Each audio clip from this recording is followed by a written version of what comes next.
So let us begin with a short prayer. In the name of the Father, and of the Son, and of the Holy Spirit. Heavenly Father, we praise and thank you for this holy season of Lent. Behind and before you, encircle me and rest your hand upon me. Your knowledge, guidance, and companionship in times of consolation or despair keeps our lives on an even keel.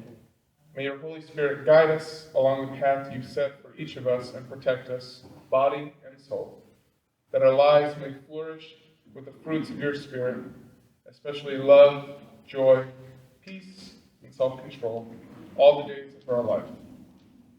We ask this through Jesus Christ our Lord. Amen. This one on the podium, if you will. Please join me in welcoming our speaker, Emily McAtee, who she speaks on social media, friend or foe. Thank you. Okay, can you hear me with this fancy dancy mic? Perfect. So. Should I speak louder? Do you want me to put it closer to me?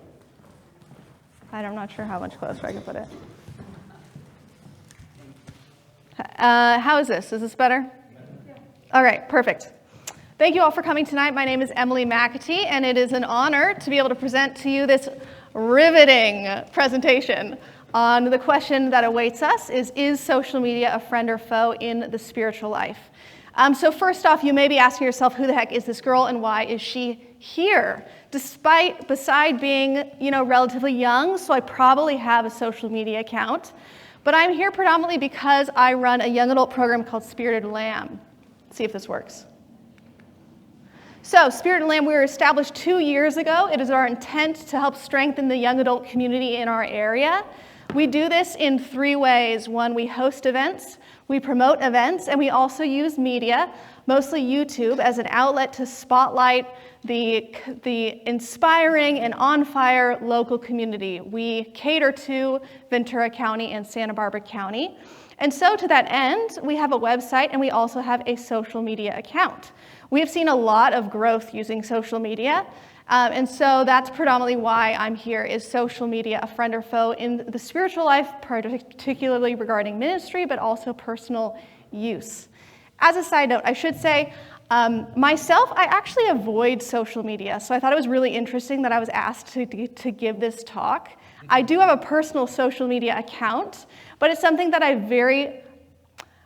infrequently dip into. I'll put something up every once in a while. But I realized early on, I got a social media account in college. Early on that it was not a safe place for me. It wasn't really healthy for me to be there. I am prone towards a comparative mindset. It's difficult for me to live in the present moment.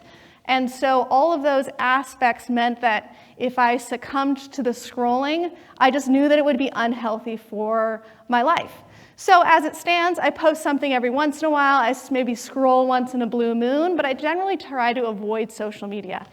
Similarly, in our Spirited Lamb account, while I do run it, we probably would be, making bigger waves in social media if I actually made more of an effort. As it stands, I use it to promote content, but then kind of step back. So see it as a tool to that extent and nothing more. So that is admittedly the biases that I'm coming into this talk based on my own personal relationship with social media. So I went to Thomas Aquinas College, and if anyone knows anything about that college, we love our definitions. So I wanted to first begin with defining social media to make sure that we were all on the same page regarding what we're talking about. So I want to make a distinction between the internet, between TV and movies, and social media. So for the sake of this discussion, we'll define social media as user-created online community to share information, ideas, personal messages, and other content, or such as videos. The emphasis being on user-created content. So it's a platform through which virtually people can communicate. And so that's what's the important part. Whereas TV or movies, it's generally, you're just watching. There's not necessarily that interaction. And the internet is such a broad notion. And so instead, we're going to focus on what I would say is a subset of the internet, social media. In fact, throughout the talk, there'll be quotes that throw out the internet as the term used. But for the sake of this discussion, we can understand that it relates to social media specifically as well. And then our second definition is spiritual life as part of this question that we're tackling. So later in this talk, I'll be referencing Jonathan Haidt, who wrote a book called The Anxious Generation.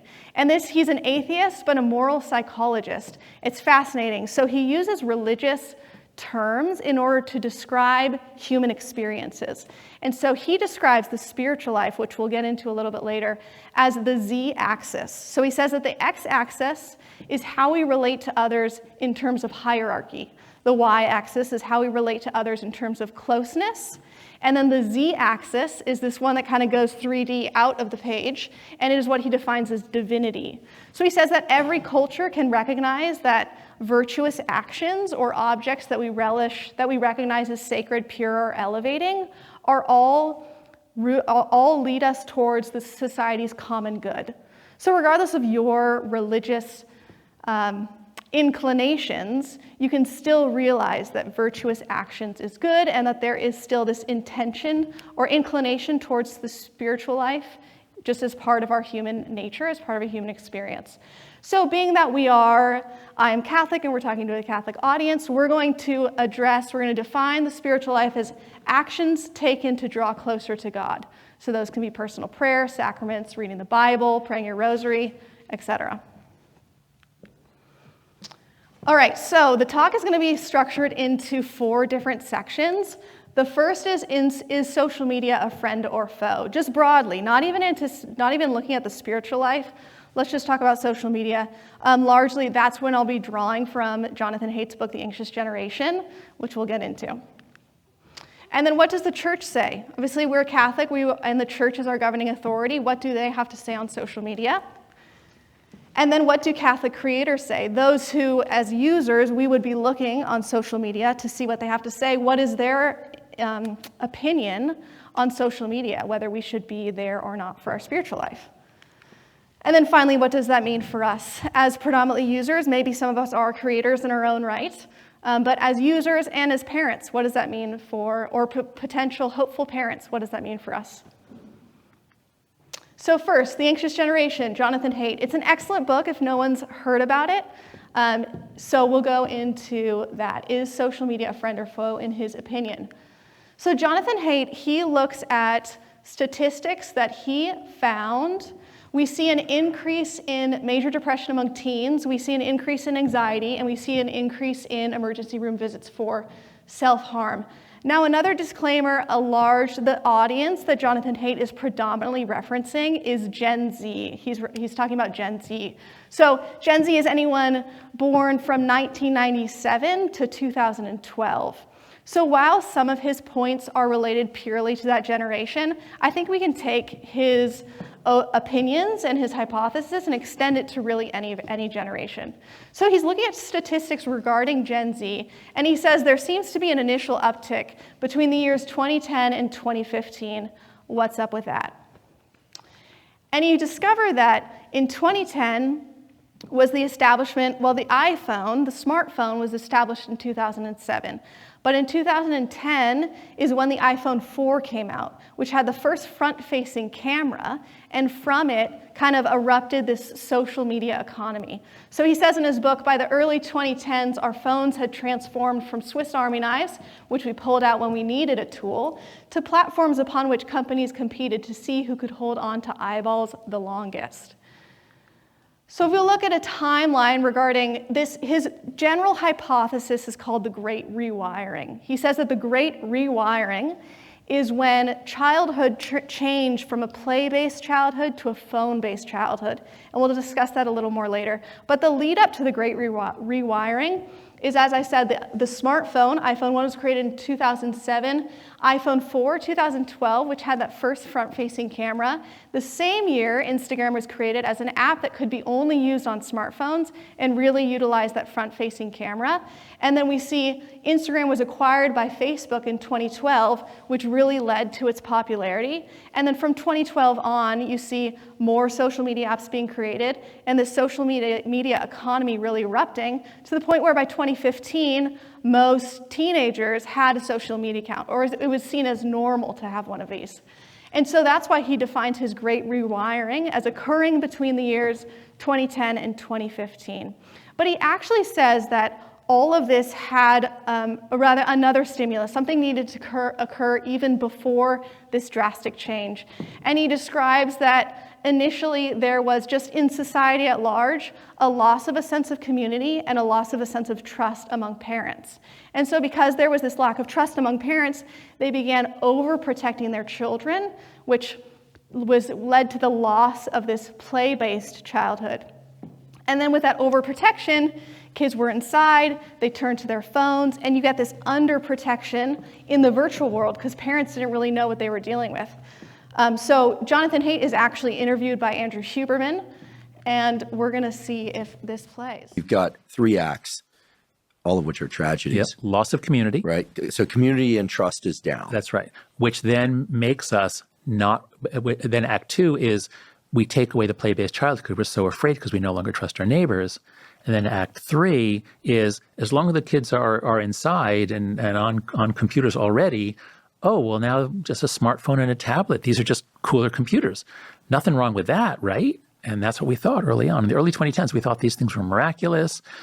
Oh, if my kids use them, maybe they'll be the next Steve Jobs. Maybe they'll be really technically sophisticated, we thought.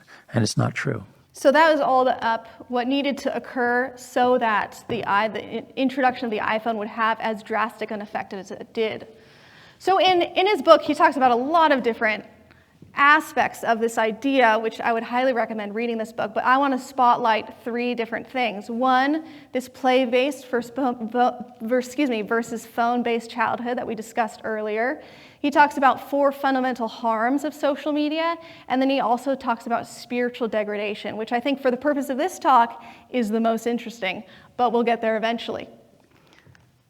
So he establishes 4 characteristics of a play-based childhood. It is embodied, which means it happens in real space, and there is your body interacting with another body, and the relationship that ensues just on a reality, body plane. You have synchronous, which means it's happening at the same time. And so in that, you're receiving those subtle cues that the other person is giving in real time, which is important for social development. You have one-to-one or one-to-several interactions, so it's more intimate in terms of communication. And then you also have a high bar for entry and exit. We put a lot of effort into our relationships. It takes a lot to become friends or build those relationships. It takes a lot the loss of a friendship is really powerful and painful. So those relationships have deep roots. And so there's that high bar for entry and exit. On the contrary, this phone-based childhood, which is what emerged with the Great Rewiring, is totally different from a play-based childhood. It's disembodied because it happens in this virtual reality. There is no body-to-body interaction. It's asynchronous. There's no consensual time or space in virtual reality. And so it can be happening at totally different times. There's one-to-many. You post and you could reach hundreds, thousands, millions of people. And so there's that loss of that intimate interaction. And then you have a low bar for entry and exit. Because of all the characteristics before, it's very easy to make followers on social media, and then it's very easy to deny or ghost people. And so relationships have very shallow roots. So if a child is growing up in this phone-based childhood, it can really impede their social development, particularly if it's during the times of puberty, which is what Gen Z experienced, is that this was before or during this crucial development time during puberty, and so they were affected more drastically. Then say millennials we were still affected, but to a much lesser degree. So here, this next clip is Jonathan Haidt talking about how this play-based versus phone-based childhood affects the development of a kid. You have to see the genes don't have that much information in them, but they start the brain developing, and then the brain has to sort of find its way. The neurons have to find their way, guided by local signals, how to develop. And then the child has to kind of find its way through its culture getting a sense of how do I behave here and who am I and how do I relate to people. And it's all a very delicate process that has to be drawn out over many, many years. Everything about us develops slowly, especially compared to other animals. And if you intervene in the developmental process and say, hey, kid, you want the endpoint without the journey? Here you go. Take it. You're cutting off development. And that's, I think, that's what the phone-based childhood is doing. So in addition to this play-based versus phone-based childhood, which we see is detrimental, he also describes 4 fundamental harms, which are largely related to this great rewiring. We have social deprivation, so there's that lack of proper social development because of the phone-based childhood. We have sleep deprivation, which teenagers already have a hard time getting enough sleep, and then you add on a phone with increasing stimuli, and of course sleep is going to be affected, and we know that then affects physical and mental health.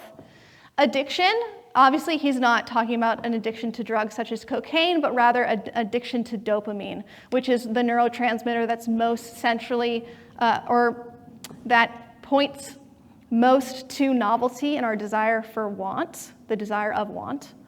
And so every time that you scroll on your phone, or even your phone beeps, you're given a dose of dopamine. And so as that dopamine increases, you can become then addicted to dopamine. In fact, social media marketing companies will use this to their advantage with what Jonathan Haidt describes as the hooked method. I'm not really sure if he made that up or if that's the real term. But the hooked method is basically 5 steps. 1, you have an external trigger, so say your phone dings. And then 2, you perform an action that has previously had a reward. So you look at your notifications. And then 3, you receive a variable reward. And that's the important part about being hooked, is you could look and see that it's your mom telling you to take out the trash, or it's a friend giving you praise on social media. And so the variability is what keeps us going. And then once you have that variable reward, you're also invested. So that's what social media is very different regarding its dopamine addiction, because there's personal investment involved. Your profile pictures are there, your personal accomplishments are there, your friends are there, and so you have this personal investment which keeps you coming back for more. And then the final hook is that you then only need an internal trigger. So as opposed to your phone dinging and that leading you to look at notifications, instead you're typing away and you just think, oh my gosh, I wonder if something's happened on social media. I wonder if someone texted me. I wonder. And so then you no longer need that external. It becomes an internal trigger. And so similar to that addiction, we also have attention fragmentation. You have this sensorial stimuli hitting you with these immediate senses of novelty from social media scrolling and such. And so we see that it's more difficult. Attention requires self-control, it requires focus, it requires zoning in on one task or item to the detriment of others. And so you see attention fragmentation is a result of the social media stimuli. And then the third thing that I want to spotlight him talking about is spiritual degradation. So like I said, he is an atheist, but he's a moral psychologist. And so he uses religious terms to describe human experiences. And he realizes that the spiritual life is an important part of our human nature, of our lived experience. And so he focuses on 6 aspects of spirituality, of the spiritual life, that he says are harmed by social media. So first is shared sacredness. This idea, like it's similar to us going to church. We have determined places and times and objects that are part of our experience that we deem as sacred and pure and elevating. And so in social media, you don't have that notion of this shared sacredness because there's no consensual time, place, or objects in the virtual reality. You also have embodiment, as we talked about earlier. So in Mass, our standing up, our sitting down, our singing together, our praying together, all of those are using our body, we're body and soul, are using our body as part of our worship. And so in social media and virtual reality, you don't have that embodiment of members. Stillness, silence, and focus, also an important part of any religion, particularly ours. And so, but on social media, You don't have, obviously it's a lot of noise, it's a lot of stimuli, and so you don't have that same stillness, silence, and focus. Self-transcendence or loss of self, particularly to become aware of the collective. You have, by definition, social media programs are intended to be egocentric. They are, while you can find community there, and obviously, I mean, I'm a Spirit of Lamb is a community builder and we use it. You can use community there, but in its very inception, it was intended to be all about you promoting yourself to the world. So very egocentric. They get more of your attention by you sharing more of yourself. Slow to anger and quick to forgive. Because a phone-based environment, like we talked earlier, it's asynchronous, it's disembodied, you have that low cost of entry and exit. We tend to see a lot of, I heard the term rage bait, and you have a lot of extremism, polarization on social media because there's less repercussions. And you don't necessarily need to know where the person's coming from in order to make a rash statement. So we are, in fact, you're quick to anger and slow to forgive on social media, so we lose that aspect of the spiritual life. And then finally, finding awe in nature. Obviously, social media can open us up to seeing areas that we might never see. We can go to Seattle. We can go to Banff. On our phones, but we all know that it's not the same as actually being there, particularly from a spiritual standpoint. It's not the same as being there and smelling the air and experiences the beauty of God's creation in real time with your physical body. And so that's an aspect of the spiritual life that is lost through social media. Jonathan Haidt, in his book, gives the quote by Pascal, "There is a God-shaped vacuum in the heart of every man."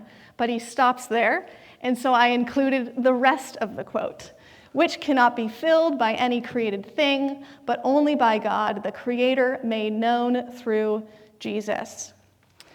So if we were to stop here, is social media a friend or foe? Based on Jonathan Haidt, it seems like we should not even be touching this thing, let alone regarding our spiritual life.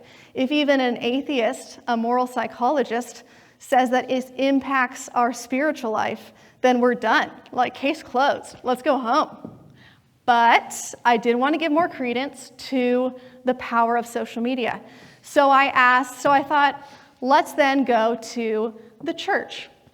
Well, so James 1:21 says, "So get rid of all the filth and evil in your lives, and humbly accept the word God has planted in your hearts, for it has the power to save your souls."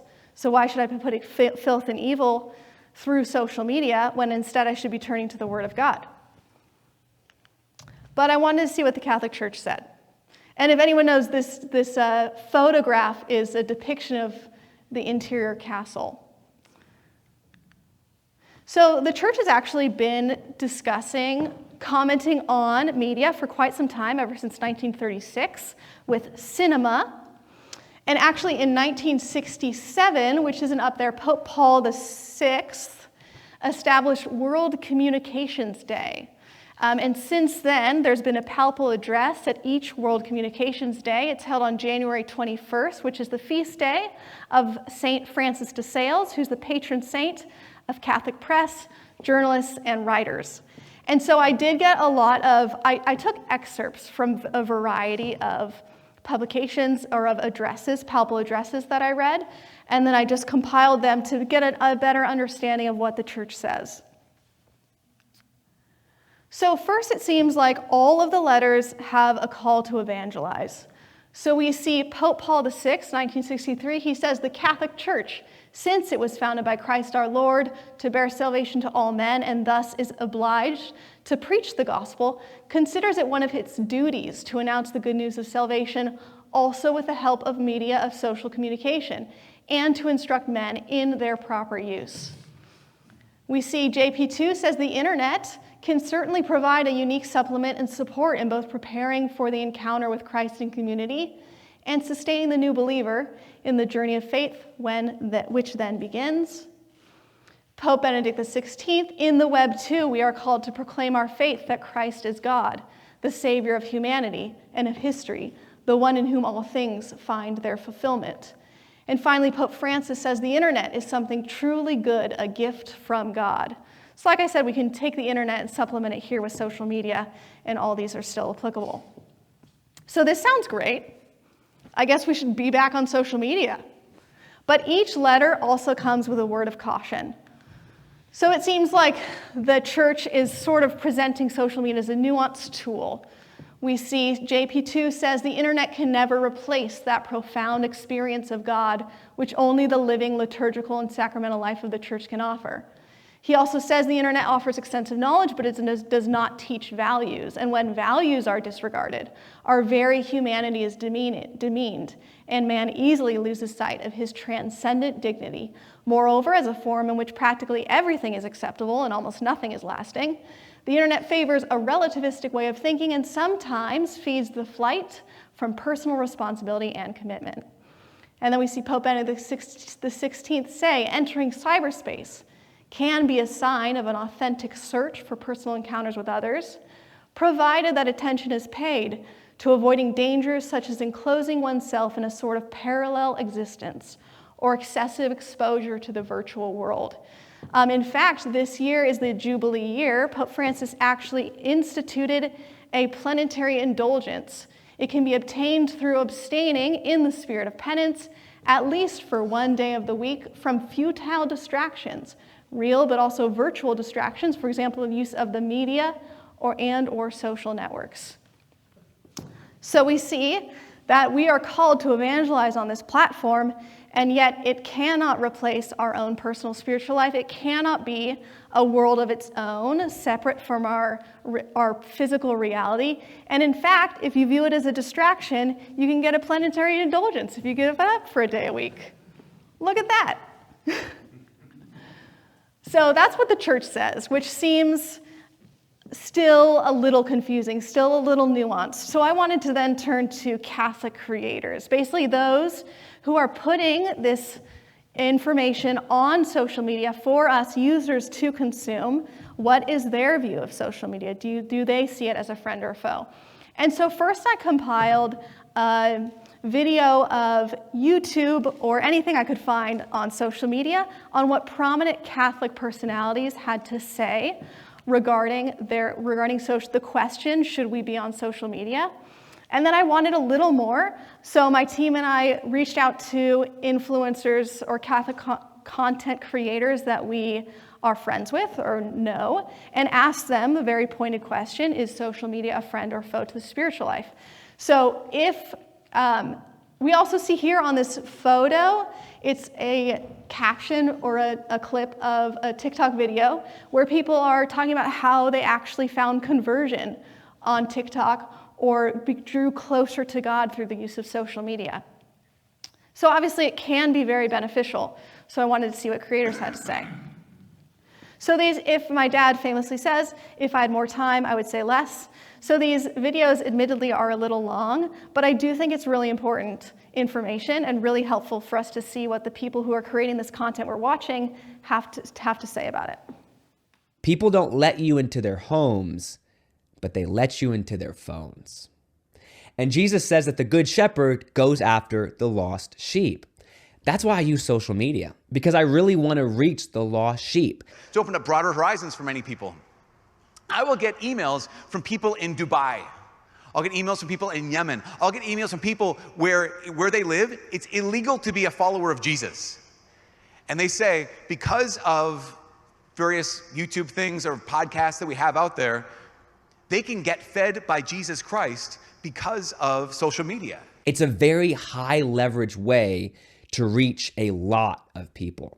When that was originally introduced, it was introduced to us as an enhanced form of communication, right? So it's like, here's a way to stay connected with your loved ones. How could that be a bad thing? Yeah, it's a mix. Like everything else in human experience, it's a mix of good and bad.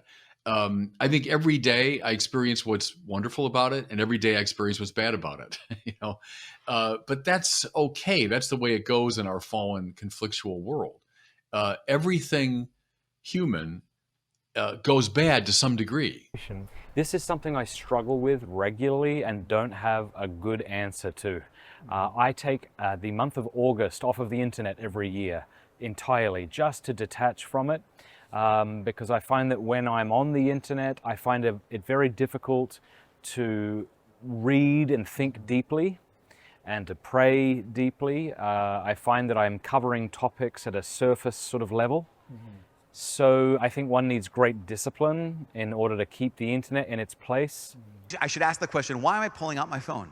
Why am I looking at this? Is it because I'm trying to avoid the reality of life, or is it because I want to get more out of life? That's the big question I want to ask you to ask yourselves. Is it because I'm trying to avoid the reality of life, or is it because I want more out of life? The provider was designing this system in order to sell advertising. Their whole purpose, their whole end in view, their intention, if you will, is to capture our attention for long enough periods of time that they can then feed advertisements in front of us. My fear is that algorithms and phones are much smarter than we are and are able to sort of hack our intellect and our emotions and act on our impulsiveness better than we're able to guard our impulses. Now, what's our great purpose in life is to fulfill our created potential, which is to be the imago Dei, the image of God, right? Which is reason and will. If someone else is trying to diminish our reason by making us mindless users of their tools, which is what we tend to be when we scroll, right?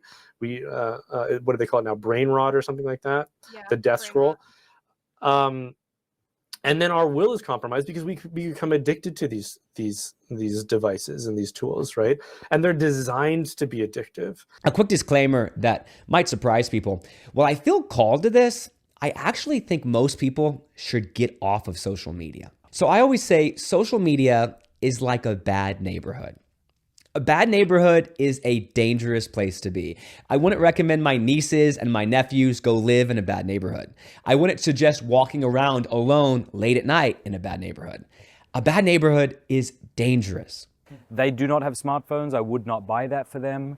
We homeschool our children. We spend time with other families who also do not have smartphones, which can be very difficult. But this is partly why we moved to the area of the country that we are now in, so that we can live a more human life.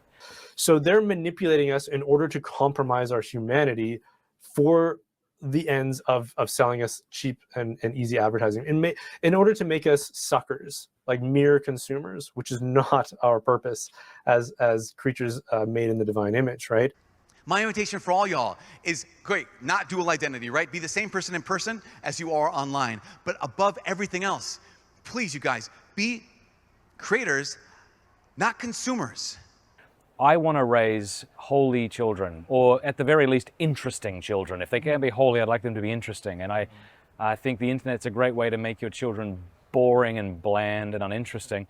I think if we want beautiful, interesting, holy children, then we should be very serious about regulating their internet use in a way that makes us look strange to the rest of the culture. Because if we don't look strange to the rest of the culture, that should be, why shouldn't we? We're Christians, we're supposed to be a little strange. I do think every bad neighborhood should have a church. And that church should have a priest who knows the culture, knows the dangers, and is there for the people. So broadly based on these influential characters, it seems like there isn't a nuanced array of opinions as well. Once again, we see that it is a place to evangelize. A lot of these creators are feel called to evangelize there, and yet there is plenty of caution among even them that social media could be less harmful and maybe not totally helpful to our spiritual life. I love what Matt Fradd said when he said that we should look weird. We should living a Christ-like life is weird. So next, let me see if I can go here. Okay, so this next clip, these are the creators that we personally reached out to, asking explicitly, is social media a friend or foe to the spiritual life? And these were their answers. To answer your question, I found that, at least in my life, it's more of a foe than it is a friend. There is a lot of good content, and there's a lot of good for technology, the digital world, etc. There's so much good. I found so much good spiritual stuff on there, a lot of Catholic content. All that is great. And God has given me the gift of self-control, and I'm thankful for that. I believe that social media is a friend to the spiritual life, but a friend that you need to have boundaries with, because sometimes it can be a little toxic. I myself am a full-time content creator, so of course I'm a little biased, but I have seen social media change people's lives and lead them to Jesus. Personally, it's helped me develop a deeper relationship with God, and I've had God use it to speak to me on such a personal and intimate level that it's not a coincidence or just the algorithm. Is social media a friend or a foe to the spiritual life? Well, speaking as somebody who's been a content creator for over 10 years now and made not great money, but money to travel the world on it, I would say it's a tool like anything else. It's a neutral good. It can be used for good or for evil. It is what you make of it. So is social media a friend or foe to the spiritual life? I think it depends. I think it's both, actually. One of the tips that I would recommend when it comes to social media, only use it when you're standing up. I know that might sound strange, but if you're using social media lying down, it's unbelievable how much more time you waste on it. Whereas if you're standing up and scrolling around, you quickly realize how much time you're just killing by just looking at dumb reels of cats getting, injured or whatever it is that you're into watching there. But yeah, so you've got to be also deliberate and intentional when you use social media. Am I just using this as a distraction because I'm bored or lonely or angry or stressed or tired? Am I actually seeking out good content? Am I just using it as a distraction? Try to think of the intention behind it. Some social platforms, social media, I'll only use for posting things, like TikTok, things like that, where I'm not really going to go to TikTok to just look around and waste time because just so much junk can get thrown in your face that you frankly don't need to see. Whereas something like my Facebook, I might look around to check on what my, all college alumni friends are up to and how their families are doing. So different platforms, I think, require different rules and discernment. So for one, I think it's helpful to think about what social media is, and all social media is. I'm sure there's more sophisticated definitions, but in my experience, social media is just a collection of people trying to compete for your attention. And we do this as one of the people competing for people's attention. We do this by making things dramatic and visually interesting and audibly interesting and, fast cuts, keeping things, attuned to people's short attention spans nowadays. And I think this creates in people a sense that they're comfortable having distractions on all the time, where now whatever people are doing, including myself, driving somewhere, doing chores around the house, whatever people are doing, we always got to be listening to something, right? We got to be listening to a podcast, music, something to keep us entertained as we're doing something boring. This way that we've become accustomed to always having noise really is a detriment to our spiritual life, because a lot of the deepest things, the best things you can do for your spiritual life, like adoration, like praying the rosary, require us to submit to a kind of silence so that we can listen to God speak back to us, rather than just noise, just to fill up empty space. Is social media friend or foe to the spiritual life? I want to start by asking you a question. How much good could Saint Dominic have done if he had an iPhone? How much more could he have spread devotion to the rosary if he had access to the internet? It's important to keep in mind that these are tools, these are resources, these are tremendous gifts and blessings that we have been given by our Lord to encounter and to spread the gospel to literally thousands of people. Up until this point, if you wanted to get 1 million views on something, you would have to talk at a town with 10,000 people 1,000 times. Now you can post a simple YouTube video and that video might get 1 million views. 1 million people interacted with that. So social media is certainly a blessing insofar as I have the ability to preach the gospel, to explain the Catholic faith to tens of thousands of people, maybe even hundreds of thousands of people. There's no way that would have been possible 50 or 100 years ago. Hi guys, I'm Desiree Cifuentes from Uncatechized Catholic, and I've been asked the question, is social media a friend or a foe? And I hate to be that person, but it depends. I like to say that the social media is the final frontier of evangelization. Unless aliens show up, it's really the last place for us to go that Jesus has not already been spread to the four corners of. Now, social media, just like all things, can be worked for bad or it can be worked for good. And we know that God works all things for good. And so if we use the media in alignment with how God wants us to, then ultimately it's going to be our friend. It's going to deepen our spiritual life, whether we're simply consumers on the internet, taking in wonderful creators, taking in daily mass, taking in education, catechesis. If we can grow our spiritual life on the internet and we use it for that, then we're good. But if you're somebody who uses the internet to look at things that you probably shouldn't be looking at, or who gets too sucked in and too turned for the worse, it's not for you. You ultimately have to ask yourself, what kind of person am I? Am I somebody who can handle the internet? And that's a broad question. Can I handle anything? But the internet, can I handle the internet? Can I use this for good? Is this objectively adding to my spiritual life, or is it objectively taking away from my spiritual life? And if you answer all of those things in a positive manner, then social media is going to be fantastic for you. You can get on there and you can post things and further God's kingdom, or you can get in the comments and further God's kingdom, or you can just sort of passively observe and let it be a benefit to you rather than something you contribute to make better. Although I certainly hope that you try to contribute to it to make it better, because we are all called to evangelize, every single one of us.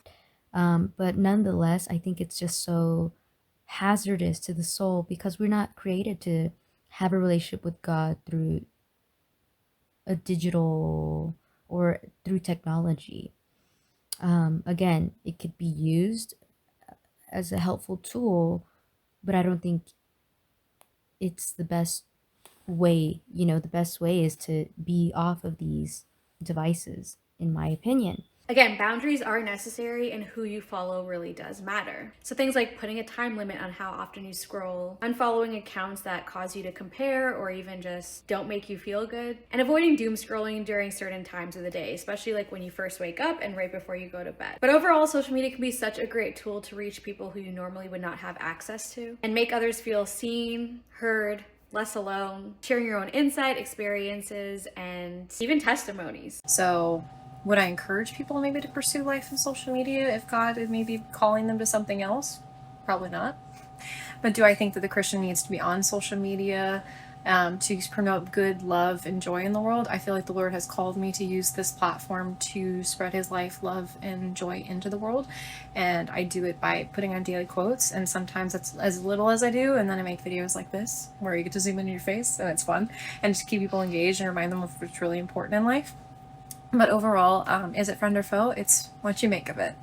But most of all, just make sure you're making more time in your life for listening to God in prayer that you are on social media. And so you can check on your phone, how much time am I spending on these social media apps? It's like, oh, wow, I spent 90 minutes yesterday on that. Okay, did I spend 90 minutes reading the scriptures? Or if I am spending 90 minutes on social media, is it consuming good content? Am I using a Hallow app? Am I listening to Father Mike's Bible in a Year podcast? So these things could be used for great good or great harm, so you need discernment in how it's being used. And we can confuse ourselves at times. I'm certainly guilty of this, of confusing myself into thinking, well, watching this Catholic video on YouTube, it's a Catholic video, so obviously that's going to have some spiritual benefits to me, so I can do that.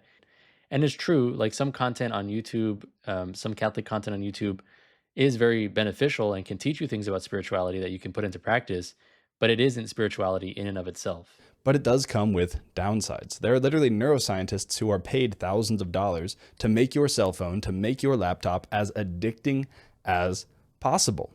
So these tools come with a tremendous reward, but also a risk. And this is something that people need to start talking about more, but the virtue of temperance needs to be applied to technology. Hey everyone, my name is Braden. I run the YouTube channel called The Catechumen, which is an apologetics YouTube channel dedicated to fostering fruitful ecumenical dialogue between Catholics and Protestants. When we consider this question, is social media a friend or foe to the spiritual life? Social media is a tool. But it isn't just a tool, it's also an algorithm that intends for you to use it and be distracted with it for as long as possible. So if you're using it as a mere distraction, Distraction is one of the primary ways that the world, the flesh, and the devil keeps us from engaging with God directly. So I challenge you, use social media like you would a book, an article, a movie, and things of that nature. If you want to use it for leisure, make sure it's tempered leisure. If you want to use it for leisure, make sure it's edifying leisure. If you want to use it for information, make sure you don't become a slave of the people who are capturing your attention. In other words, how we use social media can really reveal whether we are the friend or foe of our spiritual life, not the tool that we engage in. So we hear all of this, writing what they're saying. And so what does that mean for us? We're just hit with a ton of different opinions. And so these are content creators, but what does necessarily that mean for me as a user? What does that mean if I were a parent and I'm discerning whether to give social media to my kids or not? So Romans 12:1-2 says, "Do not be conformed to this world, but be transformed by the renewal of your mind, that by testing you may discern what is the will of God, what is good and acceptable and perfect." In Philippians 2:15, we read, "For then you will be seen as innocent, faultless, and pure children of God, even though you live in the midst of a brutal and perverse culture, for you will appear among them as shining lights in the universe." So we can think of these two quotes in a variety of ways. We're called to not conform to this world, to be seen as faultless, innocent, and pure, and to be shining lights in the universe. So if you are a Catholic content creator, you could fulfill all of those check marks, as it were. You do not conform to the world because you spread God's message on social media as opposed to maybe the status quo. You are seen as innocent, faultless, and pure because of the content you're sharing. And so you are a shining light in this environment. And therefore, as the popes were calling for, conforming social media to further God's kingdom. And so that's what it seems a lot of these ecumenical Catholic content creators are doing with their talents. On the flip side, you could take the mad frat approach of do not conform to this world, be seen as innocent, faultless, and pure, be a shining light in the universe, and therefore completely devoid yourself of social media and live off the grid, as it were, living a very odd life devoid of social media. And still you would be fulfilling what the Bible calls us to do, I think, and you're still a shining light in your own right. So based on all that we just listened to, I came up with some questions to ask ourselves. I asked myself these in regards to discerning whether or not social media is in fact a friend or foe to our own personal spiritual life. And these questions can be looked at whether you're a content creator, which in a sense we are all creators if we are on social media. Every time you post something, you are a creator. If you're a user, if you're scrolling to gain something from social media, and then if you're a parent, discerning whether or not your child should have social media. So I think the first question is, who is my audience? So we see a lot of these influential content creators, most of them are apologetics, and so they actually are broadcasting to a larger audience. So the use of social media is a huge benefit to them because they can reach tens of thousands of people, where normally in their physical reality, they might only be able to reach the few hundred in their social circle.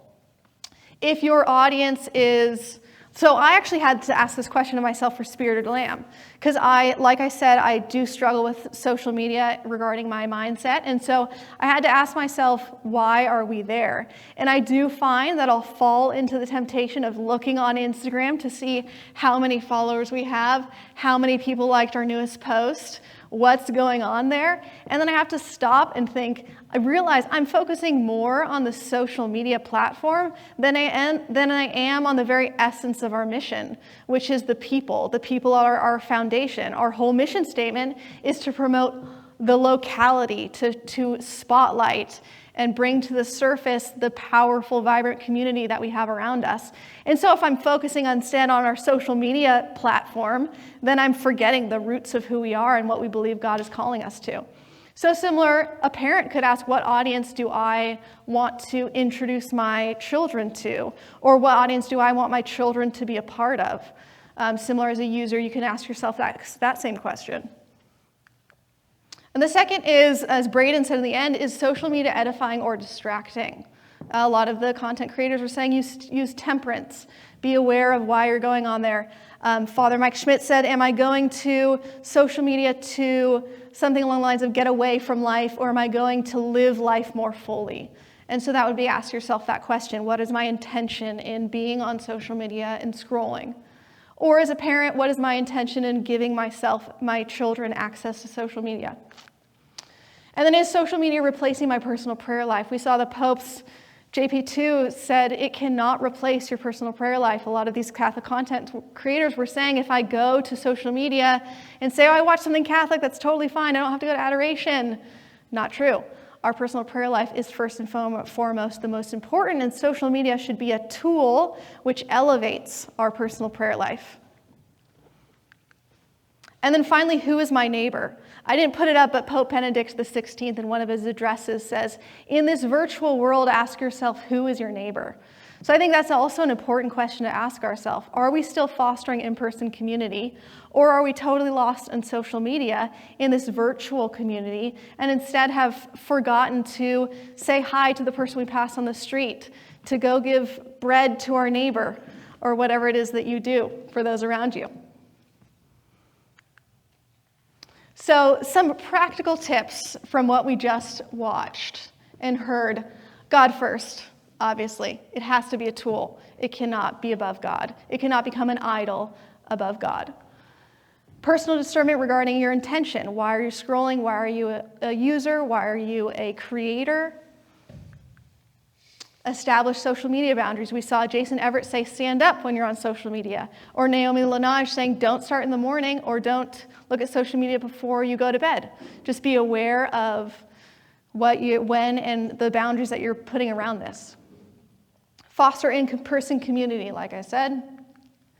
And then embrace the present. Admittedly, this is up here more to remind me, because like I said, I have a difficulty staying in the present moment. And so that is a distraction of social media. Is to disassociate from what's around me. And so instead, and these sub-quotes are actually sub-ideas were from Libby Reichert's talk earlier in the university series on acedia. It was really fascinating. Sorry if you missed it. But she says, so embrace tedium. Those are those tedious tasks that you have to do every single day. You make your bed, you do your dishes, you do the laundry, all these things that ultimately they never end. And yet we ought to embrace those as being part of the present and embrace boredom. So when you're at the line at a coffee shop, don't look at your phone, stop and just really relish in the boredom that you're experiencing. Because it wasn't in the clip, in the video that we created, but Father Mike Schmidt in another part says that because we are made in God's image, we are in fact creators. But to be creators necessitates that we are bored. So in fact, embracing boredom brings us closer, fulfills makes us more perfect in that we are living closer to our end, which is, as the video said, Magnum Dei, being made in God's image. And then practice wonder and gratitude. So similar to what Jonathan Haidt said about his finding awe in nature, he had his students go on awe walks, which apparently was very novel for them to walk through campus with absolutely zero distractions. So for us to embrace the present, we ought to put ourselves in moments, in situations of wonder, and then always express gratitude for what God has given us. And then as a parent, this is taken largely from Jonathan Haidt's book, but he says reduce overprotection in the real world. So that can look like fostering exploration and independence and establishing family and community rituals. Obviously, as Catholics, we kind of already have that baked in with keeping holy the Sabbath, with praying before meals, praying a family rosary if you do that, etc. But that is an important part of embracing that real world development. And then more protection in the virtual world. Jonathan Haidt's a big proponent of no smartphones before high school, no social media until 16, and phone-free schools. There is also another argument for incremental introduction of social media. So it wasn't in there, but Jason Everett propose the idea that you give your child slow responsibilities based on how responsible they were with social media to begin with, so that they can better cultivate the virtue of temperance. If you go from cold turkey to here's all the social media you will ever want in the world, they might not be able to practice or learn that virtue. But if you do incremental, then your child can learn the virtue of temperance and discernment. And then some resources for discerning social media use and creating those social media boundaries. This is not an exhaustive list. This is just what I happened to find, and we'll keep this up for the rest of this talk. But here are some places you can go. Humanality was actually a program started by members of our local community. They go to college campuses and establish villages where they teach students how to live a life off of social media, and they support each other in that way. They were actually they partnered with Hallow recently for a digital detox, so you can find that on the Hallow app. We also have Abstinence, which was created by a Gen Z student to promote to her other Gen Z students that you in fact do not need to be on social media in order to be relevant. That abstinence can actually be beneficial. Stay Focused, Freedom, and Rescue Time are all apps or programs to help with time management. Covenant Eyes is for porn addiction, so there's a lot of other programs out there, including Matt Fradd's own program that are related to porn addiction. And then Truthfully AI is, to my knowledge, the first faith-based AI program. It was created by Matt Fradd in collaboration with others, who I can't recall at the time. And it's basically ChatGPT, but with a faith-based platform.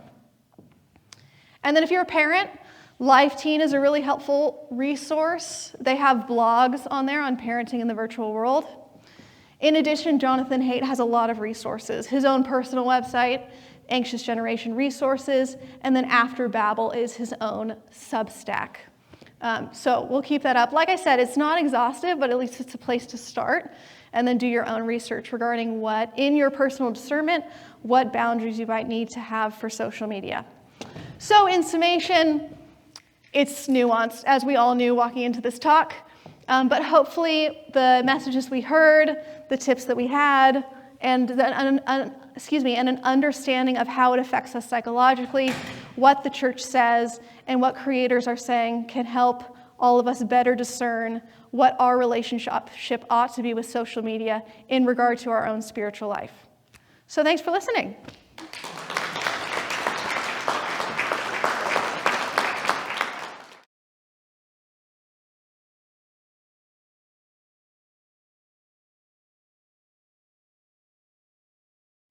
So at this point, we're blessed, always, but we're blessed. We have a few extra minutes, so there is an opportunity for Q&A. And as Emily mentioned, she does also run Spirited Lamb, and she does a lot of work she's very modest, but she does a lot of work for us in the young adult ministry in the Santa Barbara region, all the way up here in Santa Barbara, to all the way far south as Thousand Oaks and beyond. So now's an opportunity for Q&A. Again, thank you all for coming. Please make sure you fill out scan the QR code, and thank you so much. Emily?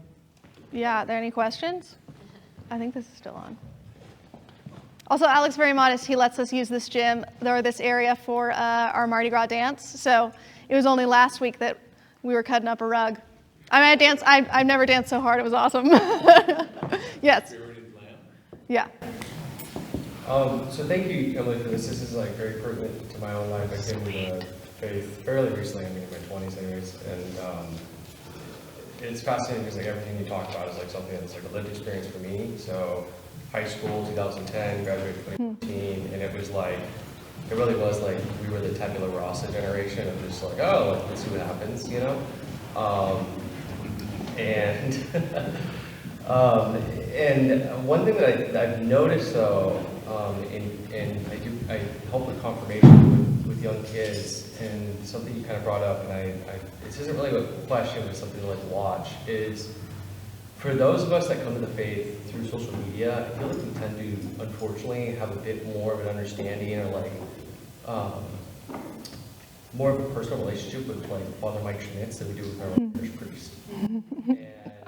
And it's really fascinating how difficult it is, I think, by default for a lot of people my age to strike up conversation with just like somebody at their parish or just a stranger in general. It feels like when we come to the faith this way through social media, we're making the choice. Whereas if it's somebody we meet in our personal life, it's like, oh, they're trying to sell me on something. And so I guess it's just it's something to watch of like, I don't know how I don't have any answers. I'm curious to know if there is any resources or something that's tackled this aspect of it. But for those of us that are coming to the faith through social media and all that, we do, like just by default of how we've sort of been programmed in this way, that we put up those barriers initially and we, kind of chime in. Yeah, that brought me back to college actually, because at TAC there's a lot of religious life around. You obviously have the priests that are on campus, you have religious sisters visiting, and so while I was born and raised Catholic, I avoided talking to priests all the time. Like, they are so intimidating.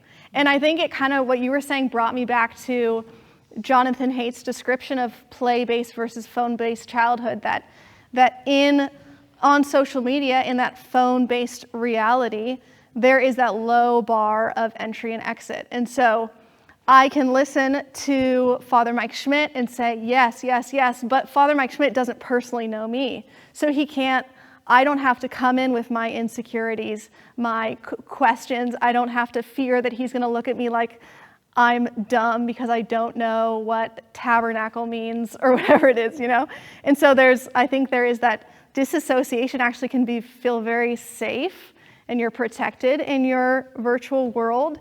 And yet we know that true spiritual life, true spiritual growth is in being asked those hard questions, like teaching confirmation, and having to give those hard questions, or having close friends who are maybe even questioning your faith or asking you pertinent questions to your faith. So those uncomfortable places are only when we grow spiritually.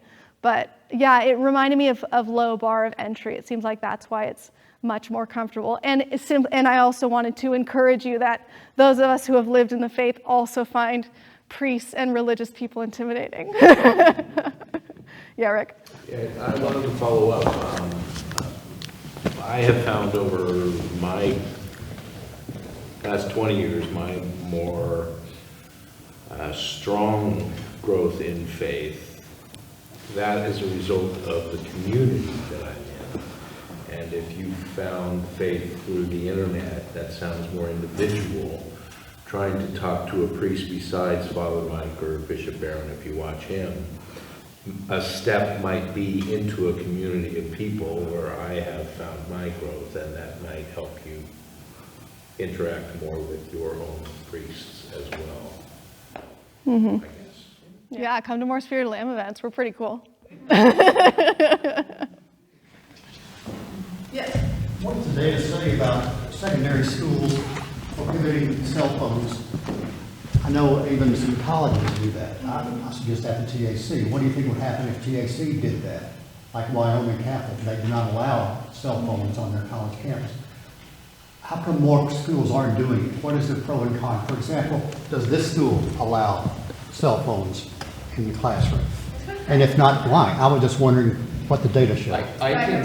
I can speak this general area. I know that schools are taking phones away. Our confirmation takes phones away, and if we do notice, like, the kids actually kind of are perfectly okay at like giving them up. Surprisingly, we did like a camping retreat, and they were like stoked. They're like, oh yeah, like I can do 2 days, 3 days without phones. Like, this is awesome. But sorry, to answer the point, they are practicing here. What their teachers are saying is that the students are paying better attention, they're more mindful, they're not as anxious. It's less of a conflict point, and they're starting to become used to it. I think that when they first started doing it, like a lot of the kids were just like, nah, dude, like this is my personal property, like I'm not giving it up. It's become mandatory to even sign up and to do these things, and I think we're seeing that they are seeing what we're all saying now.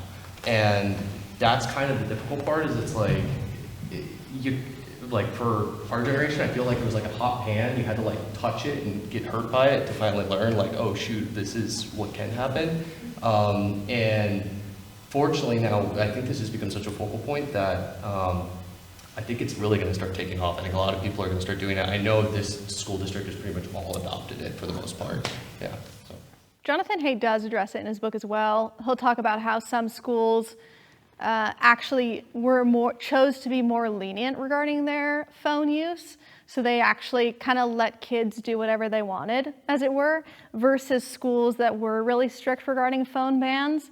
And he says that data found that those schools that exhibited phone bans actually ultimately had a higher performance rate among their students.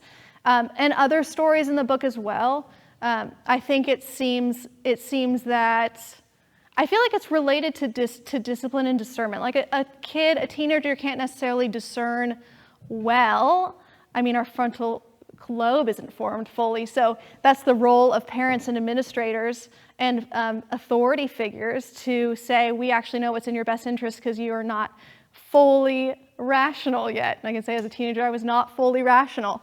And so I think that's why we see when phones are taken away, while it might be painful to have that taken away because of personal property, but also what we were seeing, Jonathan Haidt talking about that addiction towards social media and towards your phone, then only when it's taken away do you then realize, oh my gosh, I can breathe again. Or then they see the benefits once, it's ripped from them.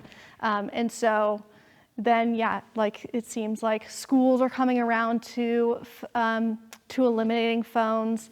And then as a result, students might be really relieved that they're actually being held to these higher standards because they would have chosen to stay on TikTok through all of class if the teacher hadn't stopped them. And instead, they're actually able to live in a different reality because the other one's been stripped from them. So he does address that a little bit in his book, yeah. What's the title again? The Anxious Generation. He has a plethora of books as well. The Coddling of the American Mind is another one he apparently wrote that's very good. There's a ton, he's done a ton of research into this. And his interview with Andrew Huberman is very good as well. To Emily's point about performance and phones, so based on the research, in 2022 we had some of the lowest literacy rates nationwide. I can speak now, 2025, we don't have, or we have a silent cell phone ban here at Notre Dame. We don't really tout about it and talk about it because we serve a population that's preschool all the way to 8th grade. However, we see higher literacy rates than the rest of Santa Barbara County here at Notre Dame. And it's not close. It's not like their literacy rates are 20 and ours are 22. Our literacy rates in Notre Dame are double the average in Santa Barbara County. Wow. So the data does align exactly as Emily's suggesting. The data aligns. Less cell phone usage in schools equates to higher performance academically. So it does suggest. Thanks, Alec. You're the expert. I mean, you see it with all types of things. It's like it comes out and then we realize, oh, there's some bad things that we got to pass legislation on. Yeah, and again, to Emily's point as well, during her presentation, there was a video about, the comparison of good neighborhoods and, are you going to send your kid into a bad neighborhood? It's the same concept because I want to also emphasize, not to jump in, but that education needs technology. Technology is a useful conduit for us. It's helpful. We just, as Emily's pointed out, it's management. It's management both on the self, because we need to teach kids to be good stewards of technology. And just like, we all need to be taught these practical tips of using technology and social media. But we advocate for technology use. Here at Notre Dame, we're 1-to-1. All of our students use iPads on a daily basis. We're advocates for technology. We know where to draw the line. So, any more thoughts or questions? Well, sweet. Thank you so much, everyone. Thanks for coming. Thank you, Alec. Thanks, guys.